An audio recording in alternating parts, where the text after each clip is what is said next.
오늘 본문 말씀의 시작이 되는 1절 말씀을 보겠습니다. 사울의 집과 다윗의 집 사이에 전쟁이 오래매 다윗은 점점 강하여 가고 사울의 집은 점점 약하여 가니라. 지난주에 기브온 목가에서 1대1로 그렇게 전투가 전면전으로 치달으면서 적지 않은 그런 전투가 있었는데, 이제 본격적으로 이 전쟁이라는 단어가 나옵니다. 이스보셋과 또 다윗을 왕으로 세운 이 두 왕국이 본격적으로 이제 세력 다툼을 하기 시작한 것입니다. 이 이스보셋의 왕국과 또 다윗의 왕국의 싸움에 대해서 1절 말씀은 이것을 사울의 집과 다윗의 집이라고 이렇게 표현을 하고 있습니다. 사울은 죽었고 이스보셋이 왕이 됐지만은 이스보셋의 집 이렇게 말하지 않습니다. 이스보셋의 왕국은 사울의 왕국을 그대로 이어받은 것으로 그렇게 여기기 때문에 이렇게 표현하고 있는 것입니다. 사울의 왕국은 어떤 왕국이었습니까? 그는 하나님을 의지하지 않고 하나님과 별 상관없이 자신의 뜻대로 행하다가 이렇게 결국 하나님께 버림받은 왕국입니다. 이스보셋의 왕국은 그러한 사울의 왕국을 이어받은 것이기 때문에 그의 왕국도 결국 이와 같이 될 것이다 라고 하는 것을 이 사울의 집이라는 이 표현을 통해서 우리가 눈치챌 수 있습니다. 두 왕국이 지속되는 동안에 두 왕국이 어떤 모습으로 되어 갔는지 이 모습이 대조가 되고 있는데, 다윗의 집은 점점 강해져 갔고 사울의 집은 점점 약해져 갔다 이렇게 말씀해 줍니다. 이것은 지난주 살펴본 말씀에서 핵심이 되는 그러한 내용입니다. 지난주 말씀에서 20명의 전사자가 발생했던 이 다윗 쪽과 또 360명의 전사자가 발생했던 이스보셋 쪽을 보면서 이러한 대조적인 모습을 우리가 충분히 확인해 볼 수 있었습니다. 사실 모든 것들은 시간이 지나면서 점점 약해져 가기 마련입니다. 약해지려고 애쓰지 않아도 원래 시간이 지나게 되면은 점점 약해지게 되는 것이 자연의 이치입니다. 우리의 육체도 한 해 한 해 이렇게 나이가 들수록 점점 약해집니다. 제가 현재 몸이 좀 뻐근한 상태인데, 어제 저녁까지만 해도 제가 왜 몸이 뻐근한가 그 이유를 알지 못하다가 어제 밤에 알게 됐습니다. 월요일에 모교회 출신 목사님들 모임이 있어서 잠시 경산에 다녀왔습니다. 모임을 마치고 올라오는 길에 칠곡 휴게소에 들렀는데, 칠곡 휴게소에 있는 야구 연습장이 있습니다. 그래서 한 3년 만에 공 20개를 제가 치고 왔습니다. 무리한 것도 아니고 고작 공 20개를 치기 위해서 방망이 좀 휘둘렀다고 이렇게 몸이 뻐근한 걸 보면서 날이 갈수록 쇠약해져 가는 인간의 연약성과 또 자연의 그 이치에 대해서 이렇게 지금도 계속해서 느끼고 있는 중입니다. 제가 오늘 생각해 보니까 장병훈 성도하고 제가 팔씨름을 하면은 이길 수 있을까 이렇게 생각을 해 보니까 지금 상태로는 아무래도 못 이기지 않을까 하는 그런 생각이 듭니다. 사울의 집처럼 사실 계속해서 그렇게 점점 약해져 가는 것, 이것이 어떻게 보면 이것이 당연한 그러한 이치인데, 다윗의 집은 이와는 반대로 점점 강해져 갔다라고 하는 것은 이 자연적인 이치에서 역행하고 있는 것처럼 이렇게 여겼습니다. 그런 일이 일어날 수 있었던 것은 다윗이 강했기 때문이 아니라 그를 점점 강하게 만들어 주시는 하나님의 은혜가 있었기 때문입니다. 사울의 나라를 패하시고 다윗의 나라를 튼튼하게 건설하시려고 하는 그런 하나님의 계획이 있으셨고, 하나님의 그 뜻이 이제 이렇게 이루어져 가고 있는 것입니다. 어느 한쪽은 강해져 가고 또 어느 한쪽은 또 약해져 가는 이런 대조적인 모습을 보면서 우리는 이 원인 분석과 함께 이것이 우리에게 던져주시는 그런 메시지에 대해서도 우리가 바르게 잘 취해야 할 것입니다. 한쪽이 강해지고 또 한쪽이 약해질 때 강하게 되는 쪽은 하나님을 의지하는 쪽입니다. 하나님이 함께 하시는 쪽이 강해지게 되고, 한쪽이 약해지는 것은 그쪽에 하나님이 함께 하시지 않기 때문입니다. 우리는 이 시스템을 잘 이해하고 우리 가문도 하나님을 의지하고 또 하나님이 함께 하시는 쪽이 되어서 하나님의 도우심으로 점점 강해지는 그러한 은혜를 누리시기를 바랍니다. 2절에서 5절까지의 말씀은 다윗의 자녀들에 대해서 소개가 됩니다. 다윗이 헤브론에서 낳은 아들들이 소개가 되는데 맏아들은 암논입니다. 그의 어머니는 이스라엘 여인 아히노암이었습니다. 이 맏아들 암논은 당연히 이 다윗의 이후에 왕위를 이어받을 그런 왕세자로 여겨졌을 것입니다. 원래 왕위는 그 맏아들에게로 넘어가는 것이 일반적인 관례이지만은 사실 항상 그렇게 되지는 않습니다. 아시다시피 조선에서도 태종의 셋째 아들인 충녕대군이 왕위에 오른 것처럼 변수가 있기 마련입니다. 다윗의 아들들 가운데서도 과연 이 왕위가 장자였던 암논에게 무사히 넘어갈 수 있을까 우리가 생각을 갖게 되는데, 이 다윗의 뒤를 이어서 누가 왕위를 차지하게 될 것인가 라고 하는 것은 이 사무엘하에서 중요한 쟁점 중에 하나가 됩니다. 그리고 둘째 아들은 아비가일이 낳은 아들 길르압입니다. 이 길르압에 대한 내용은 성경에서 거의 찾아볼 수 없습니다. 이 길르압은 왕위 다툼에 대해서 끼어들지 않고 그냥 조용히 살다가 간 그런 사람이었던 것 같습니다. 다윗의 두 아내 아히노암과 아비가일은 이렇게 도피하던 중에 결혼했었던 아내들이고, 이 다음부터는 또 우리가 잘 모르는 낯선 이 다윗의 아내들, 그 이름이 나옵니다. 셋째 아들의 이름은 압살롬입니다. 이 압살롬이라는 이름은 우리가 많이 들어봤고 다윗의 아들들 중에서 제일 친숙한 그런 이름 중에 하나입니다. 그렇지만은 이 압살롬의 어머니는 좀 생소합니다. 그술왕 달메의 딸 마아가라고 하는 사람입니다. 이 그술이라고 하는 나라는 작은 왕국으로 그렇게 추정이 됩니다. 그렇다면 다윗은 헤브론에서 벌써 이 이방 나라와 같이 합세해서 정략 결혼을 했다라는 것을 알 수가 있습니다. 사무엘상에서는 다윗의 신앙적인 모습을 우리가 많이 볼 수 있었다고 하면은, 이 사무엘하에서는 신앙적인 모습보다도 다윗의 정치적인 그런 모습을 좀 더 많이 보게 됩니다. 그리고 다윗의 넷째 아들은 아도니아이고 그의 어머니는 핫깃입니다. 이 아도니아도 많이 들어보신 이름이죠. 마지막까지 왕위 계승 다툼을 벌였던 그런 아들이고, 그의 어머니 핫깃에 대해서는 어느 나라 사람인지 전혀 소개가 되지 않습니다. 그리고 다섯째 아들은 아비달의 아들 스바다였습니다. 여섯째 아들은 에글라가 낳은 이르드함입니다. 이렇게 다윗의 셋째 아내들까지는 어느 지역 또 누구의 딸이었는지 이것이 소개가 되는데, 네 번째 아내부터 여섯 번째 아내까지는 그냥 이름만 소개되고 있습니다. 다윗은 헤브론에서 7년 6개월을 통치할 때 이렇게 모두 6명의 아들을 두고 있었습니다. 여기서 얘기하고자 하는 것은, 하나님은 한 남자와 여자가 만나서 한 가정을 이루도록 그렇게 하셨는데, 다윗은 왜 이렇게 6명의 아내를 두고 있었는가? 왜 넷째 아내부터 여섯 번째 아내는 자세한 정보도 알려주지 않고 이렇게 소홀한가? 다른 아내들에 대한 정보도 좀 줘라, 이런 게 중요한 것이 아니라 1절 말씀에서 다윗은 점점 강해져 갔다라고 하는 이 부분을 그 아들들을 통해서 보여주고 있는 것입니다.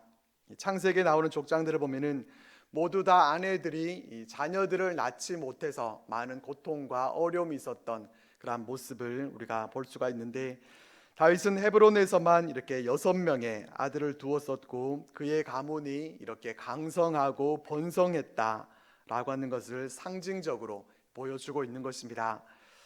다윗의 집이 점점 강해져 갔다라는 것을 이 헤브론에서 낳은 6명의 아들들을 통해서 보여주고 있기는 하지만은, 그러나 이 6명의 아들들 가운데서 다윗의 왕위를 이어받은 아들이 없습니다.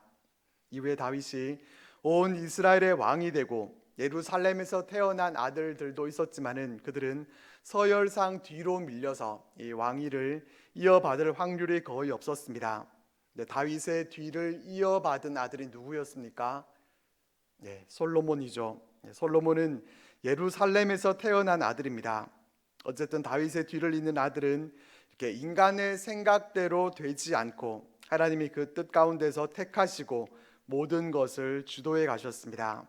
우리의 삶도 우리의 생각대로 되기를 우리가 기대하기보다 하나님이 주도해 가시도록 맡겨드림을 통해서 우리가 더욱 좋은 결과를 얻을 수 있게 되기를 바랍니다. 6절 말씀입니다.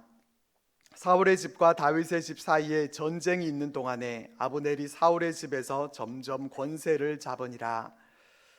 6절에서는 이제 또 장면이 북쪽 왕조로 바뀝니다. 시간적 배경은 1절 말씀과 이어져서 사울의 집과 다윗의 집 사이에 전쟁이 있을 때입니다.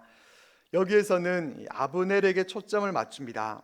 이 아브넬은 사울의 집에서 점점 권세를 잡습니다. 아브넬은 사울과 세 아들이 전사했을 때 살아남은 이스보셋을 왕으로 세우면서 사실상 무너진 사울 왕조의 명맥을 유지하게 했습니다. 그렇지만은 과연 사울에 대한 충성심으로 아브넬이 그렇게 했겠습니까? 사울 왕조에서 누리던 자신의 그 지위를 잃지 않으러 가면은 그 왕조가 계속 유지되어야 자신에게도 더 유리하기 때문에 아브넬은 자신의 유익을 위해서 그와 같이 했을 것입니다. 아브넬은 이전부터도 군사권을 갖고 있었기 때문에 그는 권세를 점점 더 얻었고 또 이스보셋은 허수아비 왕에 불과했습니다. 처음부터 아브넬은 이스보셋을 그렇게 이용하기 위해서 그를 왕으로 세웠기 때문입니다. 7절에서 11절까지의 말씀은 아브넬과 이스보셋 간에 있었던 갈등에 대한 얘기를 전해주고 있습니다. 아브넬이 사울의 집에서 점점 권세를 잡게 되니까 명목상의 왕이었던 이스보셋과의 관계에 있어서 문제가 생겨나게 됩니다. 어떤 일이 있었는가 하면은 사울에게는 리스바라고 하는 첩이 있었는데 아브넬이 이 리스바를 범한 것입니다. 이 같은 사건이 일어났다는 것은 아브넬이 어떤 태도를 갖고 있었는지를 우리들에게 알려줍니다. 선왕의 후궁을 범한다는 것은 나중에 가서도 볼 수 있지만은 그 자리를 자신이 대신하겠다는 것이 됩니다. 그러니까 리스바에 대한 일은 단순한 윤리적인 그러한 문제가 아니라 정치적인 입장에서는 상당히 심각한 그런 행위였습니다. 아브넬이 왕권을 넘보고 있다라고 하는 그런 얘기와 다름없는 것이었습니다. 아브넬의 태도는 왕도 두렵지 않고 자신이 얼마든지 마음만 먹으면 그 왕위를 자신이 꿰찰 수 있다라고 하는 태도로 그는 이와 같이 행합니다. 그래서 그 일에 대해서 아브넬에게 지적했을 때 아브넬이 뭐라고 말하는지 8절 말씀을 보겠습니다. 아브넬이 이스보셋의 말을 매우 분하게 여겨 이르되 내가 유다의 개 머리냐 내가 오늘 당신의 아버지 사울의 집과 그의 형제와 그의 친구에게 은혜를 베풀어 당신을 다윗의 손에 내주지 아니하였거늘 당신이 오늘 이 여인에게 관한 허물을 내게 돌리는도다. 아브넬은 이스보셋이 7절 말씀과 같이 자신에게 한마디 말을 했다고 해서 매우 분개합니다. 그는 왕 앞에서 대놓고 화를 내면서 내가 유다의 개 머리냐 이렇게 하면서 대듭니다. 공동 번역 성경을 보면은 나를 개 대가리로 아시오 이렇게 번역하고 있습니다. 아브넬은 사울을 생각해서 이스보셋을 다윗에게 넘겨주지 않았는데 어떻게 내가 한 일에 관해서 그것을 문제 삼느냐 그렇게 따집니다. 그리고 9절 말씀입니다. 여호와께서 다윗에게 맹세하신 대로 내가 이루게 하지 아니하면 하나님이 아브넬에게 벌 위에 벌을 내리심이 마땅하니라. 하나님이 다윗에게 맹세하신 것이 무엇입니까? 그 맹세는 10절 말씀에서 이렇게 설명해 줍니다. 그 맹세는 곧 이 나라를 사울의 집에서 다윗에게 옮겨서 그의 왕위를 단에서 브엘세바까지 이스라엘과 유다에 세우리라 하신 것이니라 하매 아브넬은 하나님이 다윗에게 맹세하신 일을 자신이 이루겠다 그렇게 맹세합니다. 이 말은 곧 더 이상은 이스보셋의 편에 서지 않겠다라고 하는 그런 협박과 같은 것입니다. 아브넬은 구체적으로 이 나라를 다윗에게 넘겨줘서 단에서부터 브엘세바까지 통일 왕국을 이루게 하겠다 그렇게 말합니다. 실권자인 내가 다윗 편에 붙어서 다윗이 통일 왕국을 내가 이루게 할 수 있는데 당신은 그러면은 어떻게 하겠느냐? 아브넬은 이렇게 이스보셋 앞에서 큰 소리칩니다. 그러자 이스보셋은 아브넬을 두려워하면서 감히 한마디도 말하지 못했다. 이렇게 성경은 말씀해 줍니다. 이 부분은 이스보셋이 겁을 먹었다, 이런 한마디를 얘기하려고 하는 것이 아니라 이스보셋을 왕으로 세운 이 사울의 집이 이렇게 점점 쇠해가고 있다라고 하는 것을 보여주는 것입니다. 이스보셋과 아브넬이 마음을 같이 해서 그들이 애쓰고 노력해도 점점 강성해지기가 어려운데, 둘이서 이런 모습을 하고 있는데 어떻게 쇠약해지지 않을 수 있겠습니까? 사울의 집이 계속해서 약해져 가고 있는 모습을 이 이스보셋과 아브넬과의 이런 갈등이 있었다라고 하는 이 대표적인 한 장면을 통해서 우리에게 보여주고 있는 것입니다. 이스보셋과 아브넬과의 그 갈등이 어떻게 번져가는지 12절 말씀을 보겠습니다. 아브넬이 자기를 대신하여 전령들을 다윗에게 보내어 이르되 이 땅이 누구의 것이니까? 또 이르되 당신은 나와 더불어 언약을 맺사이다. 내 손이 당신을 도와 온 이스라엘이 당신에게 돌아가게 하리이다 하니, 아브넬은 자신을 대신해서 다윗에게 전령을 보냅니다. 아브넬이 직접 나서지 않고 자기를 대신해서 어떠한 일을 처리하고 있는 이러한 모습을 보면은 이 아브넬이 상당히 용의 주도한 인물이었다라는 것을 우리가 알게 됩니다. 아브넬은 전령들을 보내서 다윗을 도와 온 이스라엘이 당신에게로 돌아가게 하겠다, 이렇게 자신의 그 뜻을 전합니다. 아브넬은 이스보셋과의 갈등으로 인해서 이스보셋을 버리고 다윗 쪽으로 전향해서 다윗이 유다만의 왕이 아니라 온 이스라엘 전체를 다스리는 그러한 왕으로 모시는 일에 자신이 돕겠다, 그렇게 나섭니다. 다른 표현을 하자면은 다윗 쪽으로 내가 투항을 할 테니까 나의 지위를 보장해 달라라는 것이었습니다. 다윗은 이 제안에 대해서 어떻게 답을 하는가 하면은 다윗의 첫 아내였던 사울의 딸 미갈을 데리고 오라는 한 가지 언약 조건을 요구합니다. 다윗은 이 조건을 필수 조건으로 내걸었습니다. 이 조건을 충족시키지 못하게 되면은 내 얼굴을 보지 못할 것이다 라고 하면서 이 조건이 충족되지 않으면 언약을 맺지 못하게 될 것이다, 이렇게 못을 박습니다. 다윗은 앞에서도 본 것처럼 이미 4명의 아내들이 있습니다. 그런데도 다윗은 이 중요한 상황에서 왜 굳이 이 미갈을 또 데리고 오라고 그렇게 했겠습니까? 미갈을 데려오게 한 것은 미갈을 자신의 아내로 두는 것이 온 이스라엘의 왕으로 세워지는 일에 정당성을 확보할 수 있는 그러한 매우 중요한 일이었기 때문입니다. 일반적으로 왕위는 왕의 아들들 가운데서도 장자가 그것을 물려받게 된다, 그것이 일반적인 관례라고 앞에서 말씀을 드렸습니다. 하지만 그렇지 않은 경우들도 적지 않습니다. 그리고 어느 나라에서는 왕족의 피가 가장 많이 섞여 있는 사람, 그 사람이 왕이 되거나 또 왕족의 피를 가장 많이 갖고 있는 여인과 결혼하는 사람, 그 사람이 왕위에 올랐다고 합니다. 그러니까 평민이라고 하더라도 그 사람이 왕족의 피가 많이 흐르고 있는 공주와 결혼한다고 하면은 왕이 될 수도 있는 것입니다. 다윗도 이와 비슷합니다. 다윗도 평민입니다. 하지만 사울 생전에 다윗은 사울의 딸과 결혼해서 왕이 사위였었습니다. 그러니까 미갈의 남편이 되는 것은 다윗에게는 이 왕이 될 수 있다고 하는 그런 정당성이 확보되는 것이었습니다. 그렇게 다윗은 이 아브넬과의 협상에서 어떤 금전이라든지 다른 어떠한 조건, 그런 것을 내세우는 것이 아니라 단지 첫 번째 아내였던 이 미갈을 데려오도록 그렇게 얘기를 한 것입니다. 그리고 14절 말씀을 보면은 다윗은 이스보셋에게 전령들을 보내서 미갈을 자신에게 돌려달라, 이렇게 얘기를 합니다. 다윗은 미갈을 데려오는 일을 이스보셋에게 공식 전령을 보내는 일로 시작을 합니다. 아브넬과 다윗이 서로 밀약을 맺으면서 이미 얘기된 내용이지만은 다윗은 미갈이 이 블레셋인들의 그 포피 100개를 통해서 정혼한 자이기 때문에 아주 떳떳하게 이 미갈을 요구합니다. 다윗은 이스보셋에게 그렇게 공식적인 절차를 밟지 않는다 하더라도 이 아브넬을 통해서 얼마든지 미가를 데려올 수 있었을 것입니다.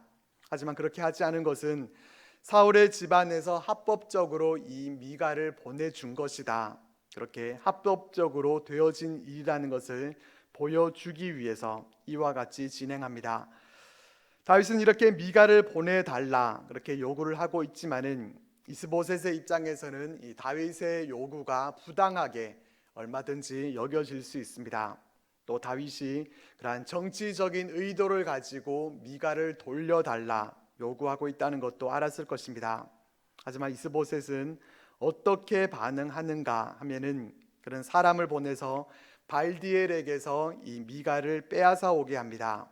이스보셋은 아마도 아브넬의 압력 때문에 다윗이 요구하는 대로 그것을 들어줄 수밖에 없었을 것입니다. 미가를 발디엘에게서 그렇게 강제로 빼앗아 가니까 이 발디엘은 울면서 이 바후림까지 따라옵니다. 발디엘은 미가를 정말 사랑했던 것 같습니다. 다윗은 미가를 사랑해서라기보다 정치적인 목적 때문에 그렇게 데려오려고 한 것이지만은 발디엘은 그렇지 않았습니다. 하지만 아브넬이 돌아가라고 하니까 그 말 한마디에 발디엘은 그냥 힘없이 그냥 돌아가고 말았습니다. 이때 미갈의 반응은 어떠했는가 하는 것에 대해서 성경은 그것을 자세히 말씀해 주고 있지 않습니다. 미갈은 과연 다윗을 그때까지도 그가 사랑하고 있었고 또 발디엘과는 그가 어쩔 수 없이 살고 있었겠습니까? 우리가 생각을 해보면은 미갈은 발디엘과 새로운 가정을 이뤄서 잘 살고 있었을 것입니다. 그런 상황에서 현재 그 행복한 가정을 버리고 과거에 한때 명목상 남편이었던 그 사람에게 가기 위해서 자발적으로 나선다라고 하는 것은 쉽지 않았을 것입니다. 여기서 어떤 학자가 이 부분을 아주 정확하게 꼬집어서 얘기를 잘 했습니다. 뭐라고 한마디를 했는가 하면은 다윗은 온 이스라엘의 왕이 되는 시점에서 사울의 딸이 필요했던 것이지 미갈이 필요했던 것은 아니었다. 사울의 딸이 필요했던 것이지 미갈이 필요했던 것은 아니었습니다. 앞에서 사무엘하에서는 다윗의 정치적인 모습을 많이 볼 수 있다 그렇게 말씀을 드렸는데 이 부분도 바로 그렇습니다. 다윗은 이렇게 정치적으로 움직였습니다. 여기서 한 가지 더 볼 수 있는 것은 아브넬은 그렇게 말 한마디면은 그렇게 찍소리도 하지 못하고 그냥 되돌아가야 할 만큼 그렇게 권세 있는 자였다라는 것을 또한 확인해 보게 됩니다. 아브넬은 이렇게 다윗이 제시했던 이 첫 번째 언약 조건을 이렇게 성공적으로 수행하면서 자신이 사울의 집을 완전히 장악하고 있다라고 하는 사실을 증명해 보입니다. 첫 번째 임무를 마치고 아브넬이 어떻게 하는지 17절에서 19절까지 말씀을 우리 한번 같이 읽어보겠습니다. 17절에서 19절 말씀입니다. 시작. 아브넬이 이스라엘 장로들에게 말하여 이르되 너희가 여러 번 다윗을 너희의 임금으로 세우기를 구하였으니 이제 그대로 하라.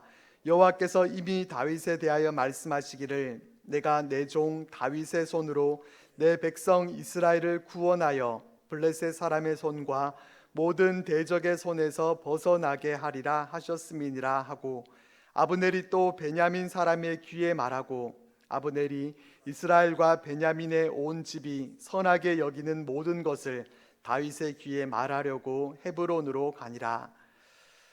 아브넬은 첫 번째 임무를 잘 수행한 후에 두 번째 임무로 이제 다윗을 온 이스라엘의 왕으로 세우기 위해서 지도자들을 찾아 나섭니다. 아브넬은 이스라엘 장로들에게 말하기를 너희가 여러 번 다윗을 너희의 임금으로 세우기를 구했었다 이렇게 언급합니다. 그렇지만 성경 어디를 찾아봐도 이스라엘 백성들이 다윗을 우리의 왕으로 세워 주십시오 이렇게 요청했던 부분은 찾아볼 수 없습니다. 그저 여인들이 사울이 죽인 자는 천천히요 다윗이 죽인 자는 만만히로다 이렇게 노래를 불렀었고 또 백성들이 다윗이 그들 앞에서 출입하는 것에 대해서 기뻐하고 좋아했었다라는 정도의 내용밖에 없는데 아브넬은 그것을 가지고 확대 해석을 하고 있는 것 같습니다. 그러면서 하나님이 다윗을 택하셨다라는 것을 얘기하면서 이제 그대로 하라 그렇게 얘기를 합니다. 또 19절에서 아브넬은 베냐민 사람의 귀에 말했다라고 말하는데, 이 베냐민 지파는 사울의 지파이고 또 사울의 최측근이라고 할 수 있는 그러한 지파입니다. 아브넬은 그들마저도 설득합니다. 이 아브넬의 역량이 얼마나 대단한지를 볼 수 있는 부분입니다. 그렇게 모든 일들을 처리하고 난 후에 이 아브넬은 이스라엘과 베냐민의 온 집이 선하게 여기는 모든 것, 이것을 다윗에게 말해주기 위해서 헤브론으로 가게 됩니다. 그가 다윗에게 전하려고 한 이스라엘과 베냐민의 온 집이 선하게 여기는 모든 것, 이것이 가리키고 있는 것은 다윗을 온 이스라엘의 왕으로 세우는 일에 대해서 온 이스라엘이 다 좋게 여기고 있다라는 것을 말합니다. 아브넬은 이렇게 이스보셋에게서는 완전히 돌아서서 다윗의 집으로 전향하기 위해서 모든 준비를 마치고 다윗에게로 갑니다. 한편 다윗 쪽에서는 아브넬과 부하 20명을 위해서 잔치를 베풀었습니다. 잔치를 베풀었다라고 하는 것은 뭔가 이 언약이 잘 체결이 되어가고 또 환영한다라는 그런 의미가 될 것입니다. 만약에 그렇지 않았다고 하면은 잔치가 아니라 아주 심각한 그런 분위기 속에서 경계가 있고 또 그렇게 심각한 협상 회의가 있었겠지만은 그렇지 않은 걸로 봐서 언약 체결이 이제 순조롭게 일이 진행되고 있는 것 같습니다. 이 잔치 자리에서 어떤 일이 있었는지 21절 말씀을 보겠습니다. 아브넬이 다윗에게 말하되 내가 일어나 가서 온 이스라엘 무리를 내 주 왕의 앞에 모아 더불어 언약을 맺게 하고 마음에 원하시는 대로 모든 것을 다스리시게 하리이다 하니, 이에 다윗이 아브넬을 보내매 그가 평안히 가니라. 아브넬이 다윗을 부르고 있는 말을 보면은 벌써 내 주 왕이라고 그렇게 부릅니다. 얼마 전까지만 해도 이스보셋을 왕으로도 부르던 사람이 이제 다윗을 주군으로 모십니다. 그리고 아브넬은 자신이 다윗에게 다윗의 왕권에 대한 언약을 온 이스라엘과 맺도록 하겠다 이렇게 장담합니다. 근데 이 21절 말씀에서 마음에 안 드는 단어가 무엇인가 하면은 바로 내가라고 하는 이 표현입니다. 아브넬은 내가 일어나 가서 이렇게 하겠다라고 하는데 이 내가라는 단어가 문제입니다. 아브넬은 이스보셋을 왕으로 세웠을 때처럼 온 이스라엘 무리도 다윗 앞에 다 모으게 하고 온 이스라엘을 다스리게 해드리겠다 이렇게 자신하는데, 이 모습은 누가 봐도 교만한 모습입니다. 아브넬은 자신에게 충분히 그럴 능력이 있다고 그렇게 생각을 했고 그는 그의 능력을 믿었습니다. 내가 할 수 있다고 믿었습니다. 다른 사람은 할 수 없는 일을 나는 가능하다고 믿었습니다. 자기 자신을 믿었습니다. 우리 믿음의 사람들은 내가라는 말은 삭제하고 그 자리에 하나님께서라는 말을 넣어야 됩니다. 나는 지우고 하나님이 들어가셔야 합니다. 하나님께서 그 주권대로 이루어 가시고 나는 그 도구가 되어야 되는데, 내가 주권을 가지고 내가 일을 시작하고 내가 일을 이루게 되면은 하나님의 계셔야 할 하나님의 자리가 없어지고 마는 것입니다. 우리는 내가 아무리 능력이 많더라도 나를 믿는 것이 아니라 나를 내려놓고 하나님을 의지하고 하나님이 주시는 힘으로 살아갈 수 있기를 바랍니다. 아브넬은 그렇게 잔치석상에서 자신의 말을 전하고 평안히 돌아갔다라고 하는 것이 오늘 본문 말씀의 내용입니다. 오늘 본문 말씀은 부정적으로도 볼 수 있고 또 긍정적으로도 볼 수가 있습니다. 부정적으로 먼저 보자면은 다윗이 하나님을 의지하기보다 정치적으로 움직이는 모습을 보면서 실망감을 느끼게 됩니다. 아브넬이 어떠한 사람인지를 우리가 살펴봤는데, 하나님께서 과연 다윗이 그런 아브넬과 손잡게 되는 것을 기뻐하시겠습니까? 전개되는 모습을 보면서 우리는 뭔가 일이 잘못 흘러가고 있다라는 그런 느낌을 받게 됩니다. 그리고 긍정적으로 보자면은 하나님은 다윗의 나라를 세워 가시기 위해서 계속해서 일하고 계시다는 점입니다. 이스보셋과 아브넬이 서로 갈라서게 된 것도, 또 권세 있는 아브넬이 다윗 편에 서게 된 것도 다윗의 입장에서 볼 때는 감사한 하나님의 은혜입니다.